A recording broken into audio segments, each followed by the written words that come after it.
Баршаңызға қайырлы күн достар, каналыма қош келдіңіздер. Бүгін сіздерге үйімізде ұйытқы табылмай қалған жағдайда осылай айранды қалай ұйытатынын көрсететін боламын. Алдымен ыдысымызға қолдың табиғи сүтін осылай құйып аламыз.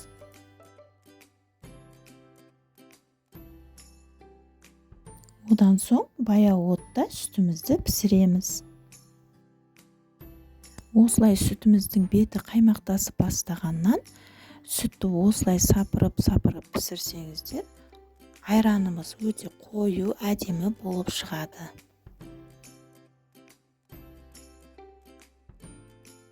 Мінекей сүтіміз толық пісті. Енді 2-3 минут тағы да осылай қайнатып тұрыңыздар. Енді газымыздың астын өшіріп, суытып аламыз. Мінекей сүтіміз суыды. Осылай қолымызды басып көргенде қолымыз күймейтіндей болса болды. Енді банкеге құямыз. Айранды ұйытқанда банкеге құйсаңыздар, аузы жақсы жабылады, сондықтан айран жақсы ұйып шығады. Менде ұйытқы жоқ болғандықтан осындай дүкеннің қаймағын 20%-тік осыны қолданатын боламын. Ұйытқан айранымызда дәл осындай қою, нәзік болып шығады. Сондықтан осындай қаймақпен ұйытсаңыздар болады. Мен 2 литрлік сүтті ұйыту үшін 2 қасық қаймақтың үстіне осылай сүт құйып, біркелкі болғанша араластырдым.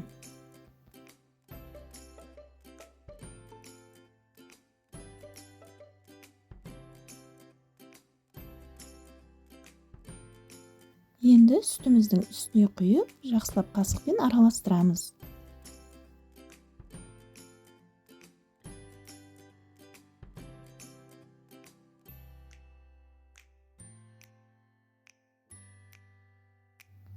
Енді бетін крышкамен жауып, сүлгіге орап, 5-6 сағатқа қозғалмайтын жерге қойып алыңыздар.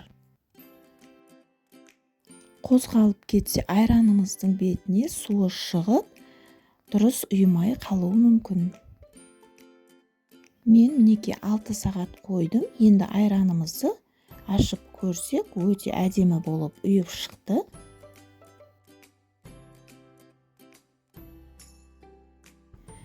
Айранымыз одан әрі қою болу үшін бетін жауып, тағы да 6 сағатқа холодильникке қойып алыңыздар. Мен осы айранды бір түнге қойдым. Айранымыз мінекей әдемі қою болып шықты. Міндетті түрде осы рецептпен жасап көріңіздер. Ал сіздер айранды үй жағдайында қалай ұйытасыздар? Пікірлеріңізді төменге жаза кетіңіздер. Егерде видео ұнаса, осындай қазақ тілді каналдың дамуына аз да болса өз үлестеріңізді қосып, каналыма тіркеліп кетуді ұмытпаңыздар. Видеоны соңына дейін қараған болсаңыздар, назарларыңызға рахмет.